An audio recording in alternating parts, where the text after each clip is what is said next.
दोस्तों नमस्कार, स्वागत है आपका बड़ी खबर बड़े खुलासे में। दोस्तों खबर वक्फ बोर्ड को लेकर है। वक्फ बोर्ड के बारे में बड़ी ब्रेकिंग न्यूज आ रही है और खबर यह है कि 2 अप्रैल के दिन संसद में अमित शाह वक्फ बोर्ड एक्ट को पास कर सकते हैं। जी हां, इस पर चर्चा पहले ही हो चुकी है, लेकिन जेपीसी पर रखने के बाद फिर से एक बार ये अब राज्यसभा में पेश होना है और इस पर चर्चा के बाद इसको पास कर दिया जाएगा। संख्या बल को देखते हुए ये उम्मीद पहले से जताई जा रही है कि इसमें कोई दिक्कत नहीं आने वाली है। अब जो खबर केरल से आई है उसमें तो जो वहां 1000 चर्च इसके समर्थन में उतरी हैं, उन्होंने भी केरल के सभी सांसदों से इसके पक्ष में वोट करने को कहा है, तो दिक्कत कोई नहीं आनी है। लेकिन इस बात को लेकर के किरण रिजिजू जी जो केंद्रीय मंत्री हैं, उन्होंने असल में ये बताया है कि जब भी बिल पेश होगा वो तो होगा ही, लेकिन कुछ लोग इसको लेकर भ्रम फैला रहे हैं और दंगा भड़काने की कोशिश कर रहे हैं, लोगों को भड़काने की कोशिश कर रहे हैं, देश का माहौल खराब करने की कोशिश कर रहे हैं। किरण रिजिजू जी ने बता दिया कि हमारी ऐसे हर व्यक्ति पर नजर है और हम एक्शन लेंगे। सुनिए किरण रिजिजू जी ने क्या कहा है। लेकिन वक्फ बिल आने से पहले समाज में तनाव पैदा करने के लिए कुछ संगठन जो प्रयास कर रहा है हमारा नज़र में आ रहे हैं। 2-3 दिनों से मैं देख रहा हूँ कि रमज़ान के समय और आज ईद के समय में भी हाथों में काला पट्टी बांध करके आने का आह्वान करना और सड़कों पे उतरने के लिए उकसाना, ये हमारा देश के लिए ठीक नहीं है। हमने शुरू से बताया कि वक्फ बिल में जो ज़रूरत चीज़ है, जो लोगों का भला के लिए, गरीब मुसलमानों के लिए, महिलाओं के लिए और पिछड़े वर्ग जो है मुसलमानों में, उनके लिए और सब के लिए वक्फ अमेंडमेंट बिल का प्रावधान किया जा रहा है। लोग कहते हैं कि कुछ लोग मुसलमानों का मस्जिदें, कब्रिस्तान और मुसलमानों का ज़मीन जायदाद छीन लिया जाएगा, ऐसा क्यों बोलते हैं? मुझे समझ में नहीं आ रहा है कि वक्फ कानून आज़ादी से पहले भी था हिंदुस्तान में, आज़ादी के बाद में भी ये कानून मौजूद है। 1913 में, 1923, 1931, फिर आज़ादी के बाद 1954, फिर 4 बार संशोधन, फिर 1995, फिर 2013 में वक्फ कानून के ऊपर में लगातार बदलाव भी किया गया है और वो कानून चलते रहा। तो वक्फ कानून इतने सालों से चल रहा है और इसको गैर संवैधानिक बताना, अनकॉन्स्टिट्यूशनल, अनलॉफुल बताना, इससे बड़ा झूठ क्या हो सकता है? और ये देश संविधान से चलता है, कानून से चलता है, किसी का ज़मीन कैसे छीन सकता है?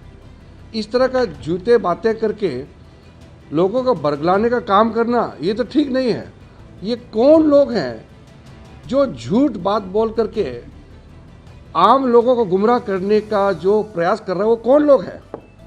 मैं आप लोग से भी अनुरोध करता हूं, आप चेहरा पहचानिए। ये कौन कौन से राजनीतिक पार्टी के नेता और कौन लोग हैं समाज में जो खुले आम पर झूठ बोल करके लोगों को बरगलाने का प्रयास करना, ये कहाँ का तरीका है? हमारा हिंदुस्तान जैसे आज़ादी कहाँ मिलेगा? जो चाहे बोल सकते हैं। संसद के अंदर में जो मेंबर है वो बोल सकते हैं, संसद के बाहर आम लोगों का भी बोलने का पूरा आज़ादी है। किरण रिजिजू जी जो कह रहे हैं, किरण रिजिजू जी ने जो बात बोली है कि कुछ लोग माहौल खराब करने की कोशिश कर रहे हैं, तो ये बात कोई छुपी हुई नहीं है। आप देखिए, अभी बिहार में all India Muslim personal law board ने धरना दिया। उस धरने में वहां आरजेडी के नेता पहुंचे, लालू प्रसाद यादव, उनका बेटा, और ओवैसी वगैरह सब वहां गए। वहां ये अख्तरुल ईमान एक एमएलए हैं, वो देखिए क्या बोल रहे हैं। वो कह रहे हैं कि हमने इस देश की आजादी में बड़ी कुर्बानियां दी हैं, लेकिन अब हमारी दाढ़ियों को शिकार बनाया जा रहा है, हमारी बेटियों के हिजाब फाड़ दिए जा रहे हैं। मैं पूछना चाहता हूं कि बताइए, देश के किस हिस्से में किसी मुस्लिम की दाढ़ी पर हमला किया गया, किस बेटी के हिजाब को फाड़ा गया?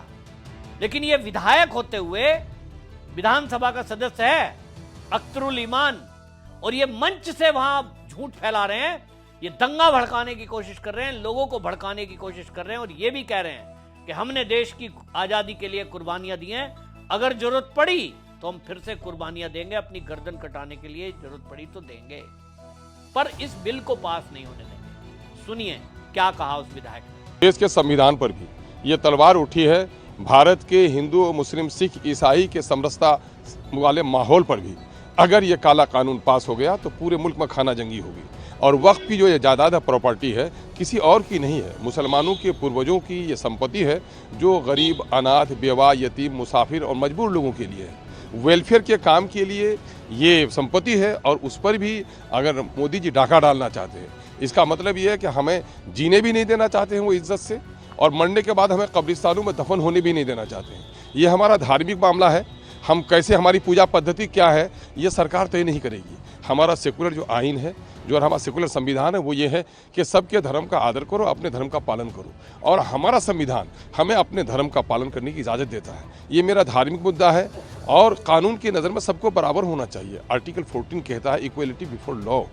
आप हिंदू न्यास परिषद में किसी मुसलमान को मेंबर बनाएंगे, मैं कहता हूं कि आपको नहीं बनाना चाहिए और आप नहीं बनाएंगे, तो फिर मुसलमानों के वक्फ में आप कलेक्टर को पावर दे रहे हैं और मुसलमानों के वक्फ बोर्ड में नॉन मुस्लिम्स को मेंबर बना रहे हैं, तो हमारे धार्मिक मामले में हस्तक्षेप है।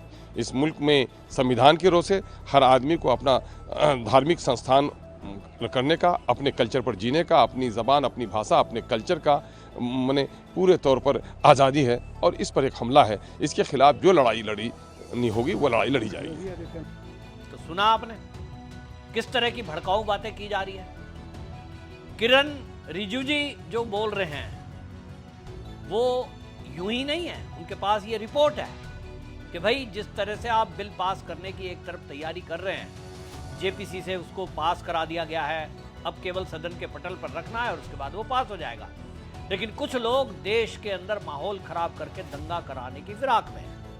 उनको लगता है कि किसी बहाने तो हम देश का माहौल खराब करें और भीड़ तंत्र के जरिए मोदी सरकार को, जैसे 3 कृषि बिल वापसी करा दिए थे, ये कहते हैं ऐसे ही करा लेंगे दबाव बनाकर। पिछले दिनों जंतर मंतर पर धरना प्रदर्शन भी हुआ है, लेकिन ये पहली बार है कि अब वक्फ बोर्ड एक्ट पास होना चाहिए, संशोधन होना चाहिए।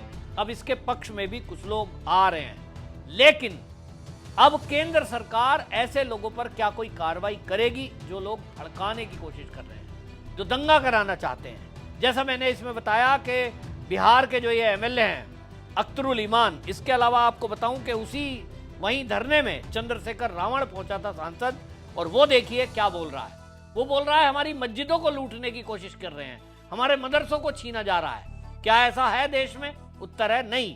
लेकिन फिर भी चंद्रशेखर रावण वहां लोगों को भड़का रहा है। सुनिए चंद्रशेखर रावण का बयान। देखिए, जिस तरह के हालात आज देश में है, उन हालातों को समझते हुए जिसके अधिकारों पे भी अतिक्रमण होगा, हमला होगा, वो अपने अधिकारों की रक्षा के लिए मैदान में उतरेगा। और हम जिन वर्गों की राजनीति करते हैं, बहुजन समाज की, कमजोर वर्गों की, उनके अधिकारों पे जो हमले हो रहे हैं, उनके हमलों को रोकने के लिए लोकतंत्र में संविधान ने राइट टू प्रोटेस्ट का राइट दिया है, उसी का प्रयोग करने के लिए आज हम लोग यहाँ बिहार में। सौगातें मोदी किट दिया जा रहा है गरीब मुसलमानों को। सर, सियासत इस कदर लोगों पर एहसान करती है, पहले आंखें छीनती है, फिर चश्मे दान करती है। उनके कब्रिस्तान, उनके ईदगाह, उनके खानका, उनकी जो विरासत है उनको छीन के जो है और उनको किट थमाने की बात सरकार कर रही है। एक ऐसा मजाक है जिस पे हंसी भी आती है और ये भी एहसास होता है सरकार जो है किस तरह से मजाक उड़ाने का काम जो है मुसलमानों का कर रहा है। तो सुना आपने, चंद्रशेखर रावण हो या अख्तरुल ईमान हो या असदुद्दीन ओवैसी हो, ये वो लोग हैं जो दंगा कराने की फिराक में हरदम रहते हैं। आप देखिए कि इस एक्ट में कुछ भी ऐसा नहीं है। 40 संशोधन हैं, लेकिन केवल इतना है कि आप अवैध रूप से जिन लोगों की जमीनों पर कब्जा करके बैठे हैं उसकी कोर्ट में हियरिंग हो। जबकि मोदी सरकार से पहले कांग्रेस ने इसमें यह संशोधन कर दिया था कि आप ये वक्फ बोर्ड एक्ट सेक्शन 85 के तहत किसी भी हाई कोर्ट या सुप्रीम कोर्ट में इसके विवाद को चुनौती नहीं दे सकते। ये पहली बार है कि कुछ मुस्लिम भी इसके पक्ष में आए हैं। और आपको बता दूं कि सैयद नसरुद्दीन चिश्ती जो कि अजमेर दरगाह के चीफ है, उन्होंने खुद ये कहा है मीडिया में कि संशोधन की जरूरत है, संशोधन होना चाहिए। और जो लोग ये फैला रहे हैं कि मस्जिदें छीन ली जाएंगी, मदरसे छीन लिए जाएंगे, ये बिल्कुल अफवाह है। और वक्फ बोर्ड का जो अवैध कब्जा है वो खत्म हो जाएगा, इसलिए कुछ लोग चिल्ला रहे हैं। इसमें सबसे बड़ा अचीवमेंट केरल से हुआ है। जैसा मैंने शुरू में कहा, केरल की लगभग 1000 चर्च इसके पक्ष में आई हैं, क्योंकि केरल के अंदर चर्चों की जमीन पर भी अवैध कब्जे किए हुए हैं। मछुआरों की भूमि है लगभग 300 एकड़ जहां वो बसे हुए हैं। उन गरीब ईसाई मछुआरों की जमीन को भी वक्फ बोर्ड अपनी बताकर खाली कराने की बार बार नोटिस देकर बात करता है। तो कुल मिलाकर पूरे देश में इसी तरह की चर्चा है। लेकिन अब अमित शाह की फुल तैयारी है, और तैयारी ऐसे लोगों के खिलाफ भी है जो ये भड़काऊ बातें कर रहे हैं। आप देखना, रातों रात इन लोगों को उठाकर बंद कर दिया जाएगा, और अगर कहीं दंगा फसाद भड़का तो निश्चित रूप से इनके खिलाफ एनएसए में कार्रवाई होनी चाहिए। मेरा तो ये विचार है। आपका क्या सुझाव है? चंद्रशेखर रावण हो, या फिर वो जो बिहार के विधायक हैं अख्तरुल ईमान, या ओवैसी, ये झूठ बोलकर लोगों को भड़काने की कोशिश कर रहे हैं। मेरा विचार है, भारत में कानून बदलने की जरूरत पड़े तो बदलो, लेकिन ऐसे लोगों पर एनएसए लगा करके इनको आजीवन जेल में डालो, क्योंकि ये देश का माहौल खराब करने में लगे हुए हैं। आपकी इस मुद्दे पर क्या राय है? कमेंट में जरूर लिखना, और वीडियो को शेयर जरूर करना।